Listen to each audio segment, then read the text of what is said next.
I want to thank Study IQ. I would like to thank Study IQ team. Big round of applause to the team, management and staff of Study IQ. Hello everyone, I welcome you all to Study IQ education platform.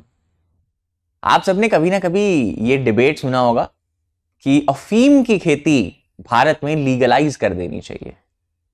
Presently अफीम की खेती लोग जो करते हैं उनको licence मिलता है जिसको पट्टा बोला जाता है, वो हर एक साल रिन्यू होता है।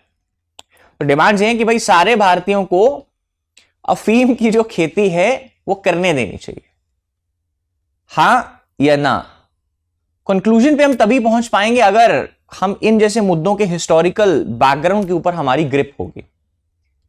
तो आज की क्लास में सबसे पहले तो हम इसके पीछे की जो दिलचस्प कहानी है, कैसे मुगल बादशाहों की इसकी लत थी, कैसे ब्रिटिशर्स की एक चाय की आदत ने उसका पैसा पूरा करने के लिए सारे के सारे चाइनीज को अफीम की लत लगवा दी, क्योंकि चाय उस टाइम के ऊपर चाइना से आती थी। उसके बाद ये भी देखेंगे कि भाई एशिया में ये लत लगवाने के पीछे कौन था, कैसे अफीम ने बड़े बड़े अमीर व्यक्तियों को बनाया, कैसे उसने घर भी उजाड़े हैं। फिर ये भी देखेंगे आपके लिए कि भाई कैसे अफीम को खेती करी जाती है, कौन सी मिट्टी चाहिए, किस वक्त के ऊपर कट लगाना है, किस वक्त के ऊपर वो कट के बाद जो अफीम आ जाएगी उसको एक्सट्रैक्ट करना है। ये सब देखेंगे आज की क्लास में। तो शुरू करते हैं हिस्टोरिकल कहानी से।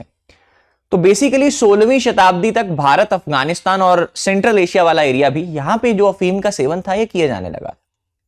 एक हिस्टोरियन है घोष, वो बताते हैं कि भाई जो मुगल बादशाह थे बाबर, हुमायूं, अकबर, वो सब के सब अफीम के बहुत बड़े शौकीन थे।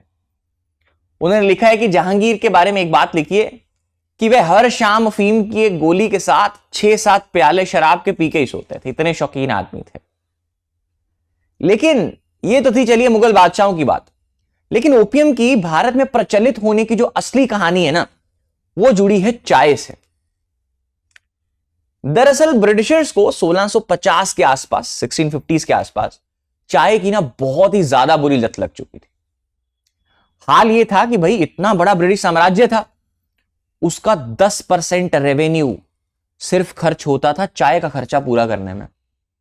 आप सोचिए अपनी सैलरी का 10% सिर्फ चाय पे, और चाय का उस वक्त का मुख्य स्रोत था चाइना।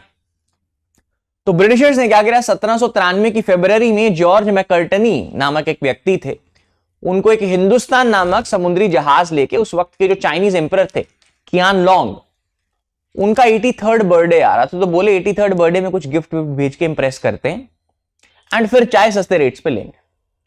तो तकरीबन 90 वैगन, 200 घोड़े भेजे गए। उस वक्त के जितने भी लेटेस्ट टेक्नोलॉजिकल इक्विपमेंट्स थे, टेलीस्कोप्स, बैरोमीटर्स, घड़ियां, हॉट एयर बैलून, तलवारें, टेक्सटाइल, पिस्टल, ये सब भेजा गया। मैं आपको थोड़ी सी इंटेंसिटी बताऊं तो 3000 वर्कर तो सिर्फ ये गिफ्ट कैरी करने में लगे। लेकिन मैकर्टनी जो थे ये चाइनीज एम्परर को बेचारे इंप्रेस नहीं कर पाए, सैड फॉर हिम। और चाइनीज एम्परर अपनी सारी डिस्कशन दौरान हिस्ट्री के नोट से बताते हैं, इसी बात पर अड़े रहे कि भाई उन्हें ब्रिटिशर्स की किसी भी प्रोडक्ट की जरूरत ही नहीं है, आप ले जाइए वापस। जिस कारण से फिर जबरन हमारे मैकर्टनी को नाकाम होकर वापस आना पड़ा। इसके बाद अंग्रेजों के लिए जो वो सोच का विषय था वो फिर से उभर के आ गया। तो अंग्रेजों को एक ऐसे उत्पाद की सख्त जरूरत थी उस वक्त के ऊपर जो चाइनीज के लिए इररेजिस्टिबल हो, कि वो चाहकर भी मना ना कर पाए। एनी हाउ, तो फिर इसी समय उन्होंने ब्रिटिश एम्पायर के जूल, मतलब ब्रिटिश जो साम्राज्य था उसका ताज था, उसके ताज के हीरे की, दैट इज भारत की ओर देखा, एक ऐसे प्रोडक्ट की तलाश में जिसे ना चाहते हुए भी चाइनीज खरीदने के लिए मजबूर हो जाएं।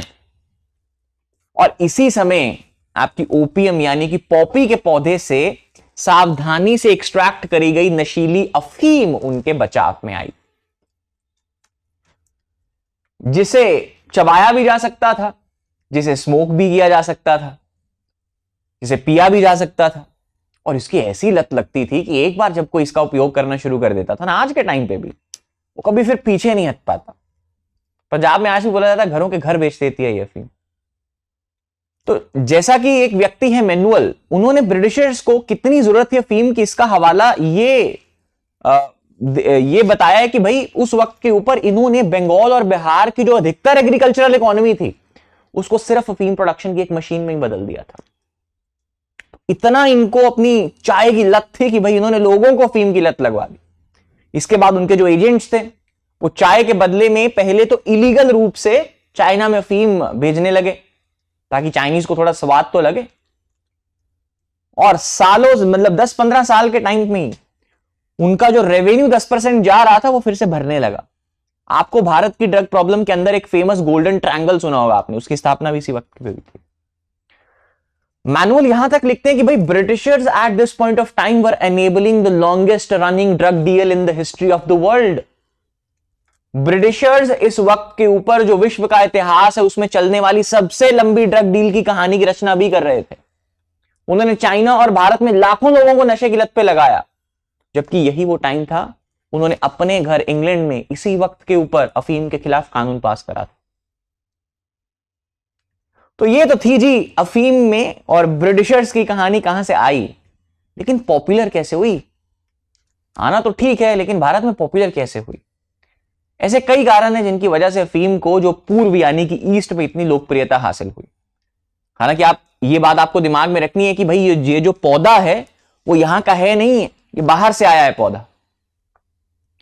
एक मानना यह भी है कि भारत में लाने का कारण भारत में इसके फसल के लिए जो पर्याप्त पानी है, अच्छी मिट्टी है और खाद है, और अधिक महत्वपूर्ण रूप से जो कुशल लेबर इसके लिए चाहिए वो भारत में थी। ब्रिटिशर्स क्या करते थे, थोड़ी बहुत अफीम खिला के ही लोगों से काम करवा लेते थे, ऐसा एक मानना है। हिस्ट्री की बुक्स लिखती हैं इसके बारे में। उसके बाद रिलीजन का एंगल भी था, क्योंकि इस्लाम जो भारत में था तब, तो उसने शराब पे प्रतिबंध लगा दिया था, तो नशे में तो झूमना है लोगों को, जिसके बाद उसकी जगह अफीम के धुएं ने ले ली। उसके बाद एनवायरमेंटल एंगल भी है। एक हिस्टोरियन है मूर, उन्होंने रीजन दिया है कि अफीम का धूम्रपान करके लंबी और गहरी नींद देकर यहां के जो लोग थे वो यहां पाए जाने वाली जो एक्सेसिव गर्मी थी उससे राहत पाते थे। ये बहुत गर्मी है, क्या करते हैं, अफीम खा के सो जाते हैं, बच जाएंगे, थोड़ा टाइम गर्मी फील नहीं होगी। तो ये तो थी जी अफीम के फेमस होने की कहानी। अभी थोड़ी सी जो नजर है वो इसके व्यापार पर भी डाल देते हैं। भारत में अगर आप बिजनेस कमोडिटी की बात करो तो अफीम कोई मुख्य या प्रमुख बिजनेस मुगल्स के टाइम पे नहीं था। ये रियलिटी में एक फसल ही थी, नॉर्मल जो ऐसे सामान्य फसल होती है वैसे ही थी। दरअसल यूरोपियन कॉलोनाइजर्स और सबसे इंपॉर्टेंटली जो डच लोग थे, उन्होंने आके अफीम के व्यापार या कारोबार को एक इंपॉर्टेंट वस्तु बना दिया। हालांकि अगर आप हिस्टोरिकल टेक्स्ट देखो तो ब्रिटिशर्स बार बार यही कहते आए हैं कि भाई यूरोपियंस केवल उसी प्रथा पर ही कब्जा कर रहे हैं भारत में आके जो पहले से मुगलों के अंडर थी। लेकिन फिर हम अगर इसी बात को वेरीफाई करने जाएं तो हिस्टोरियंस का कहना है कि यह चीज दिखाने के लिए कोई सबूत नहीं है कि मुगलों के राज में भी अफीम का जो बिजनेस था उस पर स्टेट की मोनोपोली थी। वो बोले स्टेट कोई मुगलों के टाइम पे स्टेट अफीम नहीं उगाती थी। मुगल अफीम का उपयोग अपने एंटरटेनमेंट मनोरंजन के लिए करते थे, चिल रहने के लिए करते थे, और उसकी जितनी उनको डिमांड थी एंटरटेनमेंट के लिए उतनी वो प्राइवेट ट्रेडर से ले लेते थे। तो फिर अगर इन सब बातों से हम कंक्लूजन निकालें तो अल्टीमेटली वो डच लोग थे जिन्होंने ईस्ट में अफीम की डिमांड और लत बढ़ाने के लिए, जिनको हम असल में जिम्मेदार ठहरा सकते हैं। तो उनका एक स्टाइल भी बहुत फेमस है। उन्होंने क्या करा कि सबसे पहले उन एरियाज और राज्यों में जिनके साथ उनके, जैसे साउथ में मालाबार है तो वहां पे काली मिर्च की ट्रेड बहुत करते थे ये डच पीपल। तो मालाबार की तरह काली मिर्च जैसे मसालों का व्यापार जहां पे उनका चलता था, तो उन्होंने व्यापार के साथ साथ लोगों को, वहां के लोगों को अफीम उपहार में देने की प्रथा चला दी कि भाई गिफ्ट ले लो, चखो। और जल्द ही उन्हें एहसास हुआ कि भाई अफीम की इतनी लत लग गई है, इतनी इसकी मांग बढ़ रही है कि अभी वो उपहार के बजाय अफीम को एज अ करेंसी यूज कर सकते हैं कि तुम हमें उपहार दो, बदले में हमें तुम्हें अफीम देंगे। तो फिर इस तरह से डच ईस्ट इंडिया कंपनी ने धीरे धीरे पूरे ईस्ट इंडीज में करेंसी के रूप में भी अफीम के उपयोग करने की प्रथा को बढ़ाया और हेंस अल्टीमेटली इस बिजनेस पर अपनी मोनोपोली यानी कि एकाधिकार भी स्थापित किया। एक हिस्टोरियन है घोष, वे बताते हैं कि भाई 18वीं शताब्दी के मध्य तक जो पूर्वी भारत से अफीम थी ना, वो बाटविया और रियाऊ जैसे बंदरगाह, ये बहुत फेमस उस टाइम के बंदरगाह हैं, वेस्ट के पोर्ट्स हैं वेस्ट के बेसिकली, तो वहां ये व्यापार की सबसे महत्वपूर्ण वस्तुओं में से एक थी। इतना इसको इन्होंने इसकी ट्रेड को बढ़ा दिया था। तो ये सब चीजें देखते हुए कि भाई हमारी जो प्रजा है वो इसकी उनको इसकी लत लग रही है, दिस एंड दैट, हमारा पैसा भी वापस जा रहा है, पहले ब्रिटिशर्स का जा रहा था, अब हमारा जा रहा है। तो बहुत से साउथ ईस्ट एशियन रूलर्स ने अपने क्षेत्रों में अफीम के ऊपर बैन यानी कि प्रतिबंध लगाने की कोशिश करी, लेकिन जैसे ही वो ऐसा करते थे, इसके खिलाफ डच अक्सर फिर ओपियम वॉर्स लड़ते थे, जो फेमस अफीम के युद्धों के नाम से फेमस है। और अभी हम आगे देखेंगे कि कैसे फिर चाइना ने जब मना करा तो अंग्रेजों ने भी इसी टेम्पलेट का हवाला देते हुए, जो आप लोग फेमस सुनते हो, अपने सिलेबस में भी पढ़ते हो, ओपियम वॉर्स, वो युद्ध ब्रिटिशर्स ने भी लड़ी चाइना के साथ, लेकिन डच ने लड़ी बाकी लोगों के साथ, साउथ ईस्ट एशियन रूलर्स के साथ। उसके बाद अगर हम ईस्ट इंडिया कंपनी की बात करें तो officially east India company Britishers 1700 के टाइम में अफीम के बिजनेस में प्रवेश करती है। अंग्रेजों ने के चाय के बदले में चाइना से जो अपना अफीम का व्यापार था वो बढ़ाया, और फाइनली इस बिजनेस में अपनी जो मोनोपोली थी वो भी कायम करी। एक हिस्टोरियन फिर से कोट राइट, उनका कहना है कि यह स्कीम इतनी आकर्षक साबित हुई कि ब्रिटिश भारत में कुल रेवेन्यू का जो 7वां हिस्सा था वो सिर्फ और सिर्फ अफीम से आता था, और जबकि जो सबसे ज्यादा जो फसल का सबसे बड़ा हिस्सा था वो चाइना को जाता था। मतलब पहले जो 10% रेवेन्यू जा रहा था चाय के बदले, वो भी वापस आ रहा है। और इसे बड़े पैमाने पर बिजनेस से प्रॉफिट कमाने वाले अगर मैं आपको बताऊं तो वो सिर्फ ब्रिटिशर्स नहीं थे। अफीम बिजनेस में प्राइवेट ट्रेडर्स भी बहुत सफल हुए हैं, बहुत ज्यादा। जो मैं बता रहा था ना कि अमीर व्यक्ति बहुत बनाए अफीम ने, उस टाइम के प्राइवेट कंपनी जो अफीम में ट्रेड करती थी उसका नाम था जॉर्डन मैथेसन एंड कंपनी, जिसके एक भागीदार या हिस्सेदार थे बेसिकली, जिसका नाम था जेम्स मैथेसन। और अफीम व्यापार से पैसा कमा के वो ब्रिटेन के दूसरे सबसे बड़े जमींदार बने। इसमें अमेरिकन बिजनेसमैन ने भी भाग लिया। एक व्यक्ति हैं वॉरेन डेलानो जूनियर, पता है कौन थे? वो अमेरिकन राष्ट्रपति फ्रैंकलिन रूजवेल्ट के दादाजी थे। इन्होंने भी चीन में अवैध अफीम की तस्करी करके बहुत संपत्ति बनाई है, इट इज ऑन रिकॉर्ड। उसके बाद तो 19th सेंचुरी तक इंडिया में जो ओपियम प्रोडक्शन की, अगर हम रफली उसको डिवाइड करें तो उसकी 2 बेल्ट्स बन चुकी थी। एक थी आपकी गंगेटिक बेल्ट, यहां से फिर वो कैलकाटा के जरिए सब जगह एक्सपोर्ट करते थे, और दूसरा था मालवा रीजन। तो गंगेटिक प्लेन्स में ब्रिटिशर्स का कब्जा था, और मालवा प्लेन में इंडियन प्रोड्यूसर्स अफीम उगाते थे under Rajput and all. East India company को बिजनेस में यहां से मालवा से एक स्ट्रॉन्ग कंपटीशन का सामना करना पड़ रहा है।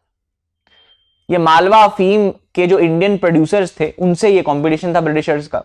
तो शुरुआत में तो ब्रिटिशर्स ने आपस में लड़ा पहले इनके साथ कि भाई हम ही सारी अफीम उगाएंगे, पर फिर इनका स्ट्रॉन्ग होल्ड देखते हुए ब्रिटिशर्स ने फाइनली ये फैसला किया कि भाई ठीक है, आप लोग भी अफीम का अपना बिजनेस चलाइए, लेकिन जो बाहर सारी चीजें जाती थी वो कैलकाटा से ही जाती थी।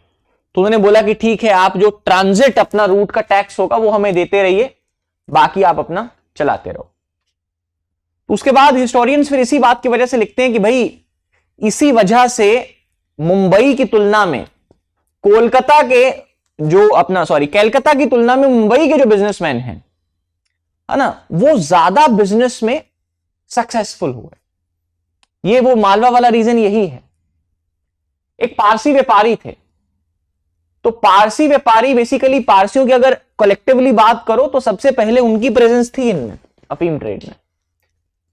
जैसे मैंने आपको जॉर्डन और मैथिसन कंपनी बताई थी, उसके साथ भी एक पारसी जुड़े हुए थे जिनका नाम था जमशेद जी जेजीबाई।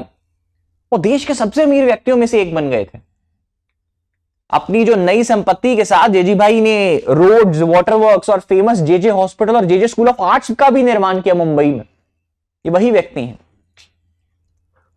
तो उसके बाद 1830 के दशक तक जब चाइना में जो चिंग ऑफिशियल्स थे उनको पता लगा, इस बात का एहसास हुआ कि भाई हमारे लोग तो अभी अफीम की लत में बह चुके हैं पूरे, तो उन्होंने इस इलीगल अफीम बिजनेस पर रोक लगाने का प्रयास करा।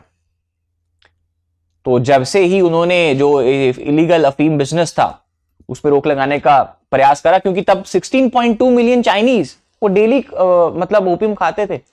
इसका मतलब है 1.5 करोड़ चाइनीज लोग तब से ओपियम खा रहे थे। और ब्रिटिशर्स ने फिर क्या करा, अफीम युद्ध लड़े, लेकिन अफीम युद्ध में ब्रिटिशर्स जीत गए, जिस वजह से अगर हम कंपेयर करें कि 1839 में 6 मिलियन पाउंड का बिजनेस था, वो 1889 तक 15 मिलियन पाउंड उस वक्त के का बिजनेस सिर्फ ब्रिटिशर्स और चाइना के बीच में था अफीम का।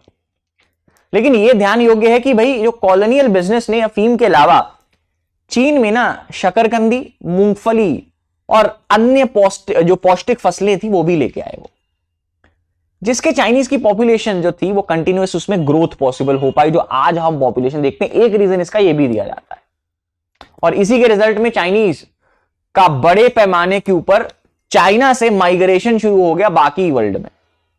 कोर्टराइट फिर से लिखते हैं कि 1848 और 1888 के बीच 20 मिलियन चाइनीज, और जिसमें से ज्यादातर युवा पुरुष, माले पेनिनसुला, इंडोनेशिया, सुमात्रा, जावा, फिलीपींस, हवाई, कैलिफोर्निया, ऑस्ट्रेलिया, यहां सबके लिए रवाना हुए। यहां तक कि न्यूयॉर्क, एम्स्टर्डम और लंदन में भी चाइनीज लोग गए, और जिससे फिर इन देशों में अफीम का धूम्रपान फैला। अंडरस्टूड? तो कैसे चाइनीज लोग वर रिस्पॉन्सिबल, जो वेस्टर्न थ्योरिस्ट मानते हैं। लेकिन फिर एक टर्नओवर आता है। 2 अफीम युद्धों के बाद ब्रिटेन में जो अफीम के संबंध में लोगों की राय थी ना, वो थोड़ा बदलाव आना उसमें शुरू हुआ। इसकी शुरुआत 19वीं सदी की शुरुआत में हुई, जब ब्रिटेन और अमेरिका से जो प्रोटेस्टेंट मिशनरीज थे उनकी एक नई लहर चाइना की ओर बढ़ने लगी, to convert Chinese into Christianity. अक्सर वह इलीगल, बेसिकली फिनोमिना क्या था कि भाई जो इलीगल तस्करी करने वाले जहाज थे, ये क्रिश्चियन मिशनरीज भी उन्हीं से जाते थे। तो इसलिए लगभग 1 सदी पहले जो किंग सम्राट था, उनके द्वारा जो ईसाई धर्म के मिशनरीज वहां पे आ रहे थे उनको इलीगल डिक्लेयर कर दिया गया।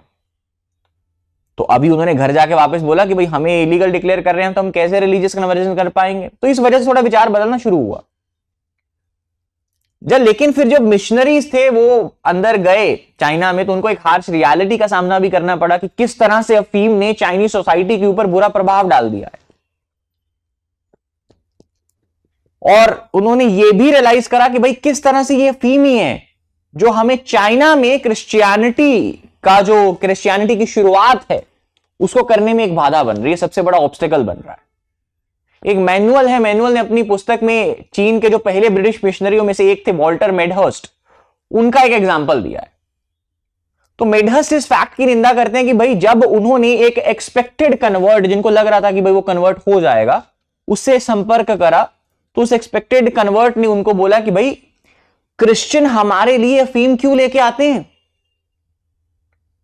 ये तो हमारे अपने कानूनों की वायलेशन कर रहे हैं। तो उस व्यक्ति ने यह भी बोला कि भाई इस जो आपकी ये दवा है ना, इसने मेरे बेटे को मार दिया है, मेरे भाई को बर्बाद कर दिया है, और मुझे इस हालत पे लेके आ गया है कि भाई मुझे अपनी बेटी और मेरी वाइफ से भीख मांगनी पड़ रही है।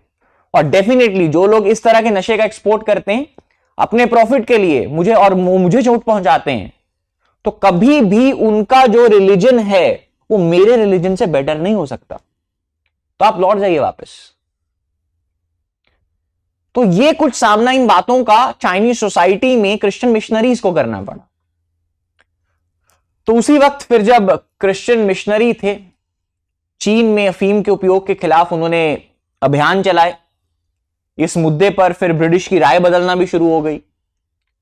अफीम का प्रश्न ब्रिटिश संसद में भी 1830 के दशक में उठा, जब हाउस ऑफ कॉमन्स ने जो व्यापार की जांच के लिए एक समिति भी नियुक्त करी। लेकिन फाइनली 1870-80 में जाके मामला सुलझा। तब तक कोई भी जो कमेटी बनती थी वो अफीम बिजनेस के फेवर में ही अपनी राय देती थी।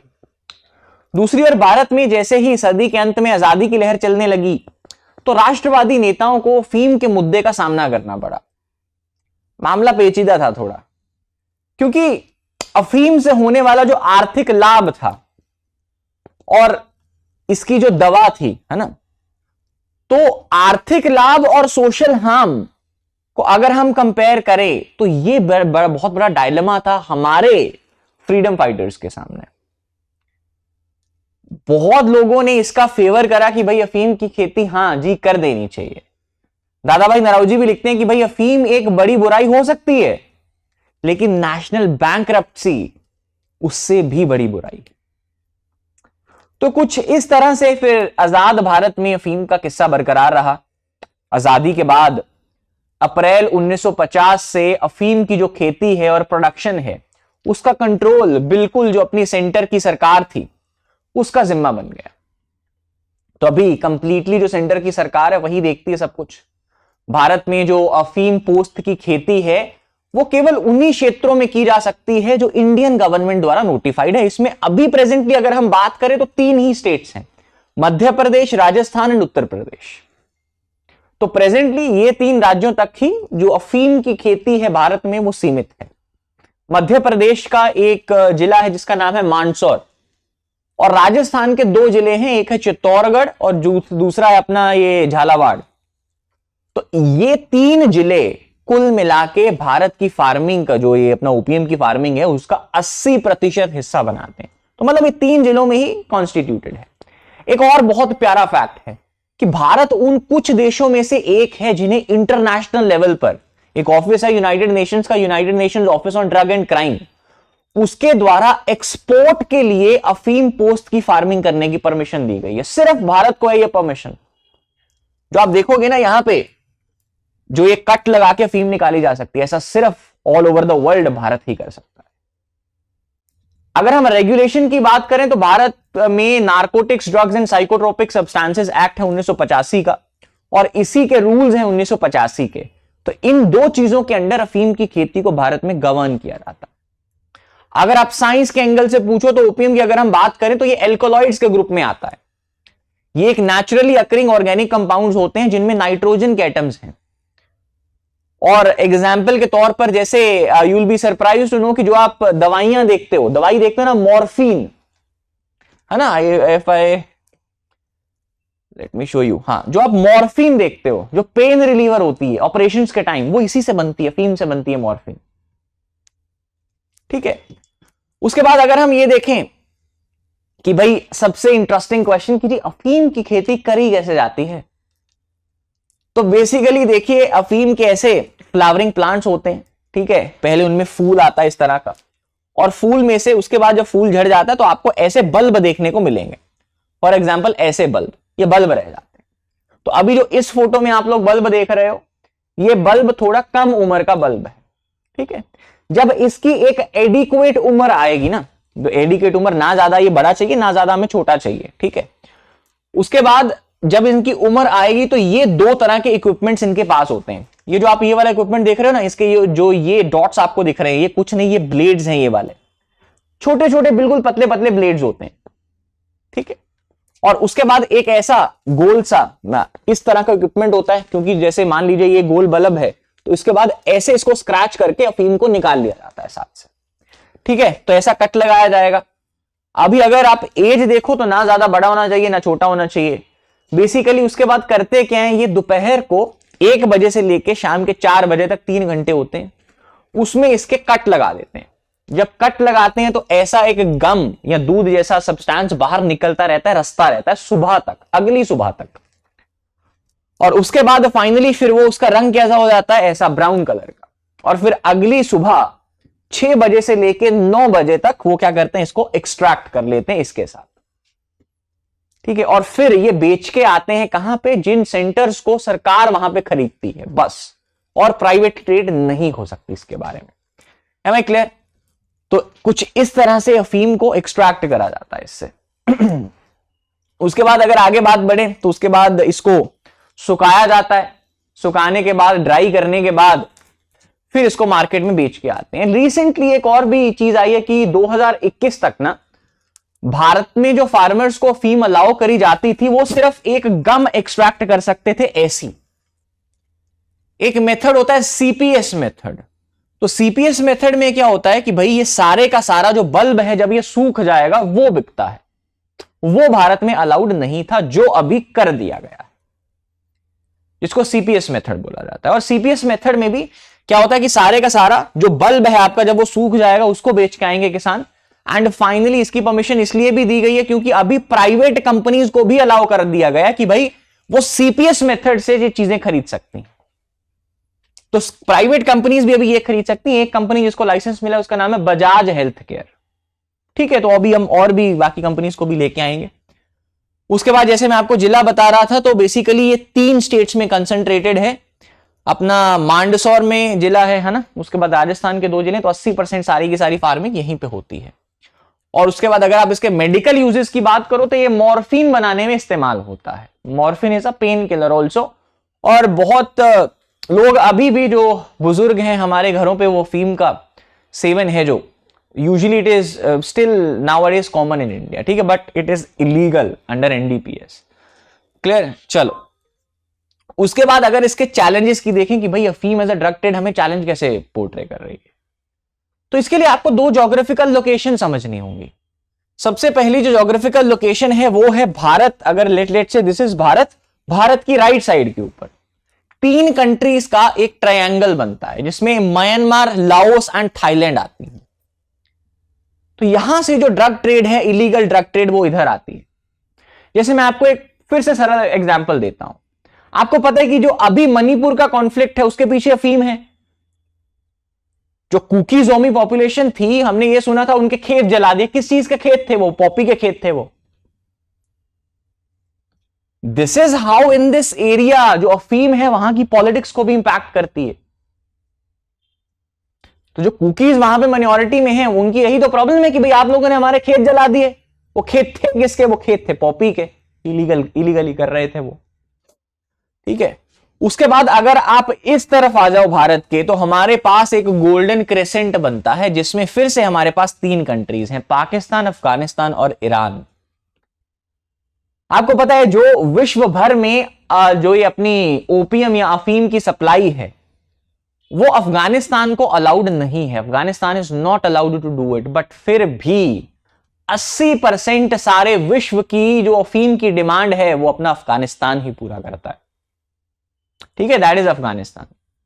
तो वहां से फिर इलीगली स्मगल होकर राजस्थान, पंजाब और जम्मू कश्मीर वाले एरिया में भी जाती है। और यहीं से जो अपना अफगानिस्तान वाली जो अफीम है, अफगानिस्तान अपनी अफीम से ही आज तक टेररिज्म को भी फंड करता आया है। बहुत एक मैं बीबीसी में इंटरव्यू देख रहा था, तो अफगानिस्तान वाले लोगों से पूछा गया कि भाई आप लोग ऐसा क्यों करते हो? वो बोले कि भाई आप हमें एक बात बताइए कि हम जब वीट उगाते हैं तो वो 20 सेंट प्रति किलो बिकती है, 20 सेंट, ठीक है। और जब हम अफीम उगा के बेच रहे हैं तो ये हमारी 250 से 300 यूएस डॉलर्स प्रति किलो के भाव से बिकती है इंटरनेशनल मार्केट में। कहां 20 सेंट, कहां 300 डॉलर। तो आप हमारी जगह पे होते तो आप क्या करते? So this is the harsh reality of poor nations, ठीक है। वो बोलते हैं ना, poverty anywhere is a threat to prosperity everywhere. This is a cliche example of it. तो उसके बाद यही फिर जो टेररिज्म वाली ट्रेड हो गई, उन सब चीजों को भी, टेररिज्म को हथियार लेने में ये सारी की सारी जो अफगानिस्तान की इकोनॉमी है उसको ये अफीम चलाती है। Drugs is a major thing. उसके बाद अफीम में अगर मैं आपको घर की एग्जांपल दूं आपकी, तो आपके घर में खसखस खाई होगी, है ना। तो जो हमने ये बल्ब्स देखे थे ना, जब ये सूख जाते हैं तो सूखे हुए बल्ब्स में से आप कोई भी अगर खसखस देखना कैसे बनती है, तो बेसिकली इसको हाथ पे पटका जाएगा। हाथ पे पटक के इसमें हल्के हल्के वो जो दाने होते हैं खसखस के वो निकल आएंगे। जब ये सूख जाता है तो वहां से आपके पॉपी सीड्स यानी कि खसखस भी एक्सट्रैक्ट होती है, ठीक है जी। उसके बाद बेसिकली ऐसे कुछ बच्चे भी इन्वॉल्व हैं अभी, है ना, ओपीएम की प्रोडक्शन में, this and that. And lastly अगर देखा जाए कि भाई ओपीएम या मॉर्फिन ये सब चीजें इतनी एडिक्टिव क्यों हैं, तो बेसिकली होता कि आपके दिमाग में ना नर्व सेल्स होते हैं, ठीक है। एक नर्व सेल से दूसरे नर्व सेल्स में जो भी कम्युनिकेशन होता है वो बहुत स्पीड से होता है, और वो होता है बीच में इलेक्ट्रिकल सिग्नल्स से। तो अभी अगर मैं आपको बिल्कुल सरल भाषा में समझाऊं, तो ये जो मॉर्फिन या अफीम है ना, ये जब आपके दिमाग में जाती है, ये धीरे धीरे वो जो इलेक्ट्रिकल सिग्नल्स हैं इस वाले चीज की जगह ये ले लेती है। तो जिससे क्या होता है, लेकिन ये इस वाले इलेक्ट्रिकल सिग्नल से क्या होती है, स्ट्रॉन्ग। तो आपको लगता है, अच्छा लगता है भाई, हाँ अफीम खा ली, अभी दिमाग, ब्लड प्रेशर तेज है, दिमाग अच्छा चल रहा है, I am feeling very good, वो इसलिए होता है। लेकिन इन द टाइम वाइल जब आप रेगुलरली उसको खाते रहते हो, तो जो आपके ओरिजिनल चीजें थी जिसकी जगह अफीम ने ली है आके, वो वीक हो जाती हैं। क्योंकि बॉडी में नेचुरल चीज उतनी है लेकिन अफीम उससे भी वो ज्यादा देती है, तो इस वजह से आपको अफीम खा के अच्छा लगता है। तो फिर जब उसकी जो अफीम वाली जो डोज है आपकी वीक होती जाती है, फिर आपको लगता है भाई आपको क्रेविंग्स होती हैं, भाई और खाएं और अच्छा लगेगा। और धीरे धीरे इतने में क्या होता है, जो आपकी ओरिजिनल चीजें थी उसको आप काम करवा नहीं रहे हो, तो वो बिल्कुल वीक हो जाती हैं। फिर आपको बाद में अफीम छोड़ना जिंदगी भर के लिए मुश्किल हो जाता है। सो this is how it operates in your human body. So that was the analysis. आपको क्या लगता है कि भाई ये सब चीजें देखते हुए कैसे ब्रिटिशर्स टाइम में अफीम के द्वारा चाइनीज और इंडियंस को ये लत लगाई गई, जिससे हमारा फिर व्हाट वी कॉल एक्सप्लॉयटेशन भी हुआ। उसके मद्देनजर रखते हुए डू यू पीपल फील कि भाई हाँ अभी इस जो अफीम है हमारी उस चीज को लीगलाइज कर देना चाहिए, सबको परमिशन दे देनी चाहिए या नहीं? So what are your views about it? क्या आप हो उन मांडसौर से, राजस्थान से या मध्य प्रदेश से या उत्तर प्रदेश से, कैसे अफीम की खेती और भी होती है, आप भी इनसाइट्स दीजिए। So that was analysis for today's video. I hope you like it. Thank you so much. See you guys in the next one. Study IQ IAS, अब तैयारी हुई अफोर्डेबल।